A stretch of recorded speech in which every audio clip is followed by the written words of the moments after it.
Hello friends, मैं विनय निर्भीक। Friends, आपका एक बार फिर से हमारे चैनल पर स्वागत है।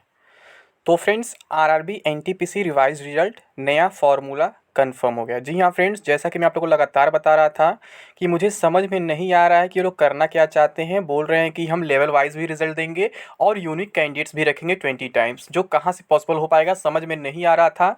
तो बहुत से लोग अपना अपना ओपिनियन शेयर कर रहे थे। बहुत से लोग ये बोल रहे थे कमेंट बॉक्स में कि कुछ जोन में ऐसे हैं, कुछ पोस्ट में यानी कि जो रिजल्ट आया है कुछ लेवल में वो पूरा 20 टाइम्स नहीं है, कहीं 7 टाइम्स है, कहीं 8 टाइम्स है, कहीं 10 टाइम्स है, तो उसको बढ़ा दिया जाएगा। ऐसी बातें की जा रही थी। तो अगर ऐसा है तो इसकी पॉसिबिलिटी दिख ही रही थी, सही बात है, क्योंकि ये बोले हैं 20 टाइम्स लेने के लिए, तो उनका कहना भी सही है कि उसको बढ़ाया जाएगा। ठीक है, लेकिन यहाँ पे क्या है, कुछ और भी बातें हैं यहाँ पे, मतलब कि कह सकते हैं कि थोड़ा सा पॉजिटिव अपडेट है उन लोगों के लिए जो मतलब कि क्वालिफाई नहीं कर पाए CBT 1। जी हाँ फ्रेंड्स, उसके लिए पॉजिटिव अपडेट मैं बार बार कह भी रहा था कि आप लोग CBT 2 पे फोकस करिए, क्योंकि आप लोग को मौका जरूर मिलेगा। भले कोई डिमांड आपकी मानी जाए चाहे ना मानी जाए, बट रिवाइज रिजल्ट की डिमांड जरूर मानी जाएगी और रिवाइज रिजल्ट में आपको जरूर मौका मिलेगा। यानी कि एक तरह से अगर मैं कहूँ तो जो मैं आपको प्रीवियस 3-4 बोर्ड का कट ऑफ दिखाया था कि रिवाइज कट ऑफ इतना हो सकता है, एग्जैक्टली बिल्कुल वो सही है, उसमें कोई चेंज नहीं होने वाला है। यानी कि जो किया था कट ऑफ वाली बात वो सही है। ठीक है, चाहे वो कॉमन कट ऑफ देते या फिर जो नए फॉर्मूले देने जा रहे हैं लेवल वाइज, तब भी कट ऑफ पे ज़्यादा इफेक्ट नहीं पड़ेगा। मतलब कट ऑफ पे जो इफेक्ट पड़ने वाला था जितना अंतर, उतना अंतर अभी पड़ेगा। अब इफेक्ट तो ज़्यादा ही पड़ेगा, मतलब गैप तो ज़्यादा होने वाला है, क्योंकि ज़्यादा लोगों को मौका मिलने वाला है। अब यहाँ से क्या है, जो क्वालिफाइड कैंडिडेट्स हैं उनको थोड़ा सा प्रॉब्लम होगा, उनका कंपटीशन बढ़ जाएगा। ठीक है, जहाँ पे वो मतलब कि 20 लोग से फाइट करते हैं, वहाँ अब 30-35 लोग से फाइट करना पड़ सकता है। और अगर हम बात करें रोल नंबर तो कितना हो सकता है, जैसे इन्हें टोटल कैंडिडेट 7 लाख के एबव लेना है। ठीक है, कैंडिडेट्स, और रोल नंबर रिपीटेशन की बात करें तो रोल नंबर लगभग रिपीट कर जाएगा, मेरे ख्याल से 20-22 लाख के आसपास चला जाएगा। ठीक है, तो आप अंदाज़ा लगा सकते हैं कि मतलब ये लोग कितना रिजल्ट अभी देने वाले हैं और कितना कट ऑफ डाउन होने वाला है। यानी कि ये प्लस पॉइंट ही आप लोगों के लिए। हम बात कर लेते फॉर्मूले पे भी कि ये लोग क्या करने वाले हैं, किस फॉर्मूले से देने वाले हैं और क्यों इतना ज़्यादा फ़ायदा होने वाला है नॉट क्वालिफाइड कैंडिडेट्स को। और मैं आपसे ये भी बात बोला था फ्रेंड्स कि 2-3 और भी कारण जिसकी वजह से रिजल्ट में मतलब टाइम देंगे, तो फिर ये लोग एग्ज़ाम में भी टाइम देंगे, क्योंकि कोई भी एग्ज़ाम होता है बिना नोटिस के नहीं होता है। बट अफवाहें तमाम फैलाई गई और अफवाहें धरी की धरी रह गई हैं। बट फिर भी कुछ लोग अपने अफवाहों को सच साबित करने के लिए ज़बरदस्ती ट्विटर कैंपेन चलाने की बात कर रहे हैं। और मैं बार बार कह रहा हूँ फ्रेंड्स, आप लोग ऐसे कैंपेन वगैरह में न पड़े, इससे केवल आपका टाइम वेस्ट होगा और आप 3 साल से टाइम वेस्ट करते ही आ रहे हैं। ठीक है, अगर आपके पास टाइम है तो उसे सही डायरेक्शन में लगाइए, जहाँ पे आपको कुछ आउटकम मिले। ठीक है, आप प्रयास करिए बट सही डायरेक्शन में करिए। अब ये ना करिए कि ऐसा प्रयास करिए कि आज ही रेलवे एग्जाम करा दे, हमारा गलत, मतलब जबरदस्ती फोर्स करिए। थोड़ा सा भी आप लोग मैच्योरिटी लाइए अपने अंदर, ताकि समझ में आए कि क्या चीज़ पॉसिबल है और क्या चीज़ पॉसिबल नहीं है। जब साफ साफ कहा गया था कि कमेटी रिपोर्ट आने के बाद ही हम सब कुछ करेंगे, तो फ्रेंड्स आप खुद सोचो, क्या कोई एग्ज़ाम 1 महीने के भीतर या फिर 10 दिन के भीतर हो सकता है? पॉसिबल है? तो ये मजाक क्यों मनाया जा रहा है? मतलब जो मतलब कोचिंग इंस्टीट्यूट्स वाले हैं, जिनके कोर्सेज वगैरह नहीं बिक रहे हैं, जिनके टेस्ट सीरीज वगैरह नहीं बिक रहे हैं, जिनके बुक्स वगैरह नहीं बिक रहे हैं, जो अप्रैल मान के बहुत ज़्यादा मतलब प्रिंट कर रहे थे बुक वगैरह, उनको बहुत बड़ा धक्का लगा है। तो वो लोग आपको एक बार फिर से डाइवर्ट करेंगे, गुमराह करेंगे। ठीक है, तो आप लोग को ऐसे लोगों से दूर रहना है। मैं बार बार कहता हूँ कि जितनी अच्छी प्रिपरेशन आपकी ऑफलाइन हो सकती है, उतनी अच्छी प्रिपरेशन आपकी ऑनलाइन कभी नहीं हो सकती है। ठीक है, क्योंकि जो ऑनलाइन भी लोग पढ़ाते हैं वो भी लोग ऑफलाइन बुक का ही यूज़ करके पढ़ाते हैं। तो आप लोग खुद बुक से पढ़ो। ठीक है, और जहां डाउट होता है वहां किसी का फ्री क्लास ले लो, बट किसी का पेड क्लास मत लेना, क्योंकि ये लोग इसी के भरोसे चलते हैं और बाकी इनका कोई काम नहीं है। और यही कारण है ये लोग बार बार आपको गुमराह करते रहते हैं। ठीक है, मुझे बार बार रिपीट करने की ज़रूरत नहीं है कि आप यूट्यूब पर जब देखेंगे, जिस महीने वीडियो बनाई जाती है उसके अगले महीने एग्ज़ाम डेट दिया जाता है उनकी तरफ से, और बोला क्या जाता है कि हम आरआरबी चेयरमैन से मिल के आए हैं, वो बोले हैं अगले महीने एग्ज़ाम हो जाएगा। ठीक है, मैं यहाँ सिंपल ग्रुप डी की बात कर रहा हूँ, क्योंकि ग्रुप डी के बारे में लोग बहुत सारी अफवाहें फैलाए थे। हर महीने लोग एग्ज़ाम करा रहे थे, जून में वीडियो बना रहे थे तो बोल रहे थे जुलाई में एग्ज़ाम होगा, जुलाई में वीडियो बना रहे थे बोल रहे थे अगस्त में एग्ज़ाम होगा। तो ऐसा इन लोग का हर महीने चलता रहा है और अभी भी चलता रहेगा किसी न किसी कारण से। अभी यही कहेंगे, मार्च है ना, तो लोग बोलेंगे मैं अप्रैल में करा के रहूँगा। अरे भाई पॉसिबल ही नहीं है। अप्रैल में एसएससी के भी एग्ज़ाम्स हैं, भले ही 2 अलग-अलग एजेंसी एग्ज़ाम्स करा रही हैं, तो भी उसका कोई मतलब नहीं है। मतलब इसलिए नहीं है क्योंकि जैसे क्या होता है, कैंडिडेट्स कॉमन हो जाते हैं और दोनों सेंट्रल गवर्नमेंट के एग्ज़ाम है। मैं कई बार बता चुका हूँ कि उससे क्या होता है, जब एग्ज़ाम डेट क्लैश कर जाएगा तो फिर आप ही रेलवे को फोर्स करोगे अपना एग्ज़ाम डेट चेंज करो, ये करो, वो करो। ऐसा कई बार हो चुका है, डेट्स क्लैश करने के बाद चेंज हो जाते हैं। अभी आप बीपीएससी 67 प्रीलिम्स का एग्ज़ाम डेट देखेंगे, कई बार चेंज हुआ है। ठीक है, 30 अप्रैल को होने वाला था, बट 30 अप्रैल को वहाँ पे कोई एग्ज़ाम था नवोदय विद्यालय का शायद, उसके वजह से उस एग्ज़ाम डेट को चेंज करके 7 मई कर दिया गया। तो कभी भी कोई गवर्नमेंट, कोई डिपार्टमेंट, कोई ऑर्गेनाइजेशन ये नहीं चाहता है कि 2-3 एग्ज़ाम्स एक साथ क्लैश हों। ठीक है, कभी कभी रेयर केस में पड़ जाता है जब उन्हें कोई इन्फॉर्मेशन पहले से नहीं होता है और उनके पास अलग से डेट नहीं होता है, कभी कभी दोनों एग्ज़ाम साथ कराने पड़ जाते हैं। वो भी कौन से एग्ज़ाम्स पढ़ते हैं, एक एग्ज़ाम सेंट्रल गवर्नमेंट का हो सकता है, एक एग्ज़ाम स्टेट गवर्नमेंट का हो सकता है, बट दोनों एग्ज़ाम स्टेट गवर्नमेंट के या फिर दोनों एग्ज़ाम सेंट्रल गवर्नमेंट के एक साथ नहीं होते हैं। ठीक है, तो आप लोग ऐसे परेशान ना हो, भले एजेंसी अलग है बट फिर भी एग्ज़ाम एक साथ नहीं हो सकते हैं। आप कितना भी फोर्स कर लो, कितना भी ट्रेन में आग लगा लो, कुछ भी कर लो, उससे कोई फ़ायदा नहीं होने वाला है। और ट्विटर कैंपेन से तो आज तक कुछ हुआ ही नहीं है, तो अब क्या होगा।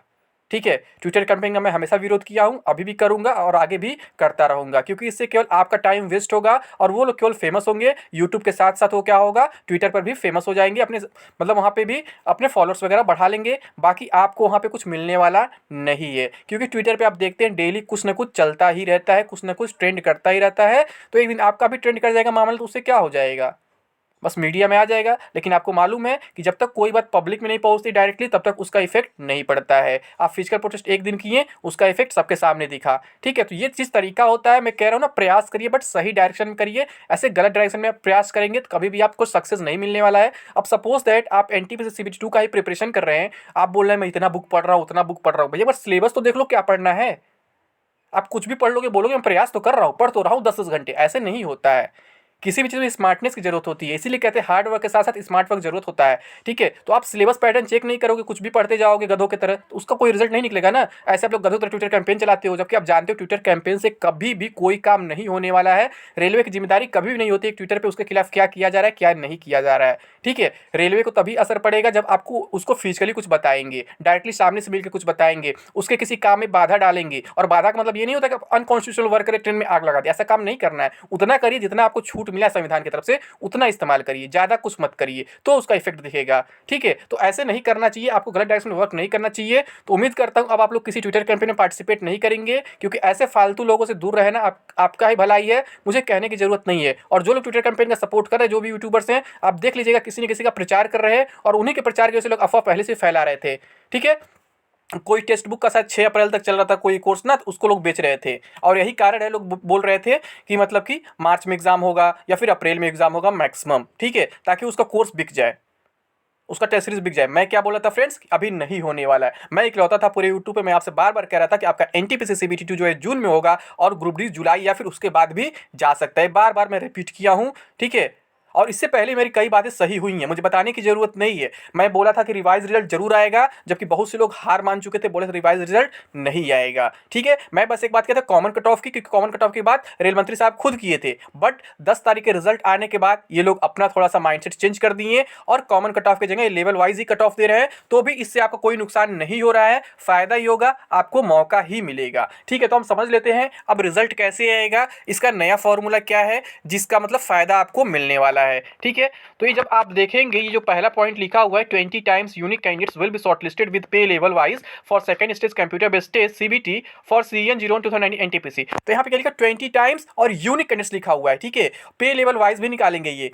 तो सपोज दैट कि अगर कहीं वैकेंसी मान लीजिए 10 पोस्ट की है और वो लोग रिजल्ट दिए हैं 200 लोगों का। ठीक है, और ओवरऑल जब काउंट कर रहे हैं 7 लाख कंप्लीट नहीं हो पा रहे, 3,84,000 ही हो रहा है। तो यहाँ पे अब ये क्या करेंगे, 20 गुना के जगह पे डायरेक्टली क्या करेंगे, ऑलमोस्ट कह सकते हैं कि 35 गुना कर देंगे। ऑलमोस्ट 35 गुना ही जाएगा, यानी 10 का 200 की जगह क्या हो जाएगा, 350 कैंडिडेट्स को क्वालिफाई कराएंगे। ये सिंपल सा फंडा है। ठीक है, और जहां पे पहले से ही कम है मान लीजिए, तो वहां पे क्या करेंगे, उनको तो बढ़ाएंगे बढ़ाएंगे हर हाल। जैसे आप लोग बोल रहे हैं ना, कुछ जगह 7 गुना किए हैं, कुछ जगह 8 गुना किए हैं, कुछ जगह 10 गुना 12 गुना बुलाए हैं।